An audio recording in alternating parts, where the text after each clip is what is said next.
इसके बारे में थोड़ा बताइए। देखिए, लोगों में ज़बरदस्त उत्साह है और ये अशोक जी बार-बार प्रयास कर रहे हैं कि ये पप्पू पास हो जाए, वैभव गहलोत। तो मुझे नहीं लग रहा है ये जोधपुर में रिजेक्ट फेल हो गया, यहाँ भी फेल ही है।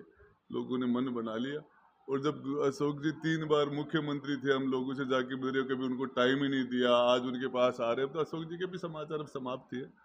तो मेरे हिसाब से लोगों ने मानस बना लिया है। आप क्या प्रचार कर रहे हैं यहाँ पे? भाई मैं तो यही प्रचार है मेरा तो कि इन्होंने नौजवान के साथ एक कुठाराघात किया। आरपीएससी का जिस तरह से नाथी का बाड़ा बना के छोड़ दिया आरपीएससी को, और गोविंद डोटासरा जैसे लोगों ने क्या क्या नहीं किया।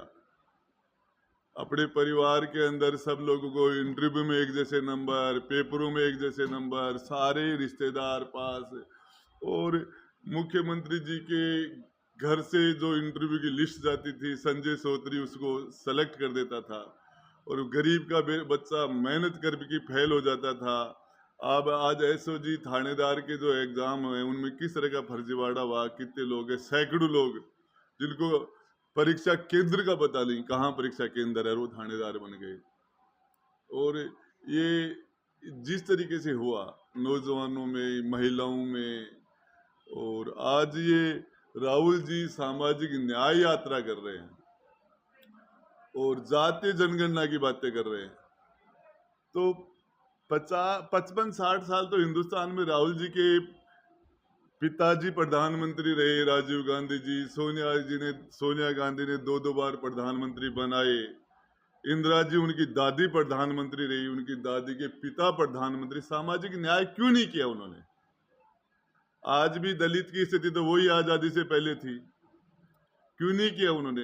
ये जातीय जनगणना है तो 2011 के अंदर जातीय जनगणना हुई थी, उन आंकड़ों को उन्होंने डिस्क्लोज क्यों नहीं किया? कर देते। राजेंद्र गुड़ा आज जो पीड़ाओं को लेकर के सामने मुखर हो गया है, सरकार के समय में ये पीड़ा कहाँ चली जाती है? शायद आपको जानकारी नहीं होगी विक्रम जी, मैंने असेंबली में भी भ्रष्टाचार पर बोला हूं। मैं मंत्रिमंडल की मीटिंगों में भी मैंने ये बातें रखी हैं, और उसके बाद इसीलिए मेरे पर 7-7 मुकदमे लगे हैं झूठे। और ये चीजें मैंने मुख्यमंत्री जी के सामने मुख रोके, और इसीलिए राजेंद्र गुड्डा को बर्खास्तगी भी झेलनी पड़ी थी, और वो ये सब एक दिन में नहीं हुआ था।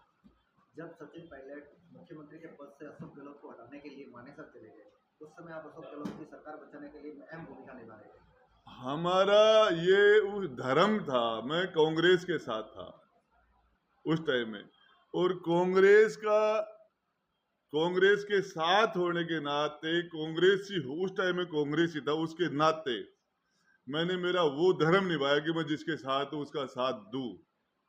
उसके बाद में अशोक गहलोत ने जब कांग्रेस के साथ गद्दारी की, खड़गे और अजय माखन जैसे पर्यवेक्षक आए थे, सोनिया गांधी ने भेजा, और उनके सामने मुख्यमंत्री ने जो जिस तरह का देशद्रोह जैसा काम किया, उसके लिए उनको माफी भी मांगनी पड़ेगा। गहलोत साहब को माफी भी मांगी, और गहलोत साहब ने जब मैंने ये किया तो उसके बाद में मैं तो उस दिन भी कांग्रेस के फैसले के साथ था। जब खड़गे और अजय माकन जब मुख्यमंत्री के घर विधायकों से मिल रहे थे, मैं तो उनके पास भी था, उस दिन भी मैं उनके साथ था। जिस समय कांग्रेस के अशोक गहलोत मुख्यमंत्री बने, 2 बार बने, और दोनों बार आप 6 से विधायकों को बसपा के लेकर के आप अशोक जी के साथ में सपोर्ट करने के लिए थे, इसके पीछे क्या कारण था? मंत्री बनने का पद का लालच था या देखिए, सबसे बड़ी बात आपको बताऊं, हमारी प्रदेश के अंदर लंगड़ी सरकार होगी, मजबूती से फैसले नहीं कर पाएगी, और जनता के कमजोर सरकार जनता की हिफाजत कैसे करेगी? इसके लिए सरकार को मजबूती देने के लिए 6 एमएलए दिए थे, और इससे राजस्थान की 8 करोड़ जनता का हित देख के वो फैसला लिया था। वो बाद में जब वो नहीं हुआ तो फिर उसके वो लड़ाई लड़े। ये तो पूरा हो गया आपका मंत्री बनने का, उसके बाद नहीं, मैं आपको मंत्री बनने से मैंने तो मुख्यमंत्री को उससे पहले रिजाइन दे दिया था। मैं आपको बताना चाह रहा हूं कि यदि मैं मंत्री की चिंता करता तो बर्खास्त क्यों होता? बर्खास्त हुआ तो मंत्री पद की चिंता नहीं की, इसीलिए तो बर्खास्त हुआ। आज की तारीख की अगर मैं बात करूँ तो रूपाल रूपाला को लेकर राजपूत समाज में एक जबरदस्त आक्रोश दिखाई देता है, उसके बावजूद भी आप राजपूत समाज को ये कहने के लिए आए हैं या फिर सिर्फ आप मतलब अशोक गहलोत को हराने के लिए भाजपा को? देखिए, रूपाला ने जो स्टेटमेंट दिया है वो निंदनीय है, भर्त्सना करते हैं, उसके लिए उसको सजा मिलनी चाहिए। उसने माफी मांगी, हो सकता है कुछ लोग उसको माफ कर दें, लेकिन मैं उसको माफ करने वाले में नहीं हूं। लेकिन यहां जो लड़ाई है, रूपाला ने जो कहा है वो तो एक स्टेटमेंट है। अशोक गहलोत ने तो राजपूत समाज को 45 साल तक पूरे समाज का जिस तरीके से इन्होंने सारे सिस्टम को राजपूत समाज को किस जगह पहुंचा दिया। आज एक एमएलए कांग्रेस में, कभी खेत सिंह राठौड़ होते थे, गुलाब सिंह सक्ताउत होते थे, झुंझार सिंह होते थे, कांग्रेस पार्टी में हरि सिंह झाला जैसे लोग होते थे। जिस कांग्रेस के अंदर आज उस कांग्रेस में मात्र एक एमएलए 70 में से मात्र एक। ये हालत अशोक गहलोत जी के, दीपेंद्र जी के साथ क्या किया, जाके पूछ लो आज विधानसभा अध्यक्ष से। भरत सिंह जी के साथ क्या हुआ, गिरिराज मलिंगा के साथ क्या हुआ, राजेंद्र गुड्डा के साथ क्या हुआ, एक एक को बताऊं आप लोग जलोल शिविर में उस व्यक्ति को हराने के लिए जा रहे हैं, उस व्यक्ति के बेटे को हराने के लिए जा रहे हैं जो व्यक्ति आपके बेटे के बर्थडे पे सेलिब्रेशन करने के लिए आपके घर आता है। देखिए, गहलोत साहब ने, ये सच बात है कि मेरे वो हेलीकॉप्टर लेके मेरे बेटे के जन्मदिन पर मेरे घर आए थे, मैंने उनका स्वागत भी किया था, आए थे। लेकिन अशोक गहलोत बिना बुलाए आए थे, मैंने नहीं बुलाया था। लेकिन मेहमान बिना बुलाया है तो भी घर में तो मेहमान है, हमने उनका सत्कार किया था।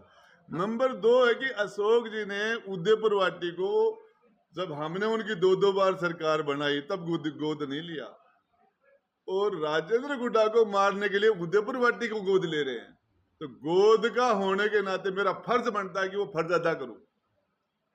झुंझुनू में आप भाजपा का विरोध करते हैं, लेकिन जालोर में आकर के भाजपा के सपोर्ट में आप देखिए, झुंझुनू की बात जो है वो वहां जो कैंडिडेट भाजपा के रहे हैं अब की बार, उनके और शुभकर्ण चौधरी और मेरे 3 चुनाव हम आमने सामने लड़े, और 3 चुनाव में मेरा वोट चौधरी शुभकर्ण के खिलाफ है, हो गया 15 साल में, और उनका वोट राजेंद्र गुड्डा के खिलाफ है। तो राजेंद्र, वो वोट एंटी शुभकर्ण चौधरी है, और मेरा वोट, उनका वोट एंटी राजेंद्र गुड्डा है। वो वहां की लोकल पॉलिटिक्स। आपका समर्थन भाजपा को है या कांग्रेस अशोक गहलोत के खिलाफ है? देखिए, भजन लाल जी ने बढ़िया काम किया। जो ये पेपर लूट में एसओजी जो काम कर रही है, उसे नौजवानों को उम्मीद मिली है कि ये राजस्थान के अंदर आरपीएससी में सुधार हो जाएगा। ये नाथी का बाड़ा जिसको बनाया इन्होंने, और नौजवान जो आज आत्महत्या कर रहा है, इसको रोजगार के मामले में मुख्यमंत्री जी कुछ करे। तो हम चाहते हैं कि नए मुख्यमंत्री को कुछ समय दिया जाए। देखिए, लोगों में जबरदस्त, मैं भाई बहुत से वक्ता नहीं हूं, लेकिन मेरी नजर के अंदर मैं ज्यादा कुछ नहीं बोलना चाह रहा, लेकिन संघर्ष है। लोगों को वोट ज्यादा से ज्यादा डालना चाहिए, पोलिंग अच्छी करनी चाहिए। भाजपा कितनी सीटें जीतने में कामयाब होगी, कुछ मोटा आइडिया? ये जवाब नहीं दे पाऊंगा मैं आपको। वो आपको बता दूं कि इतना कह सकते हैं कि 2014-19 के जो परिणाम थे वो रिपीट हो सकते हैं क्या? ये जवाब नहीं दे पाऊंगा। Thank you sir.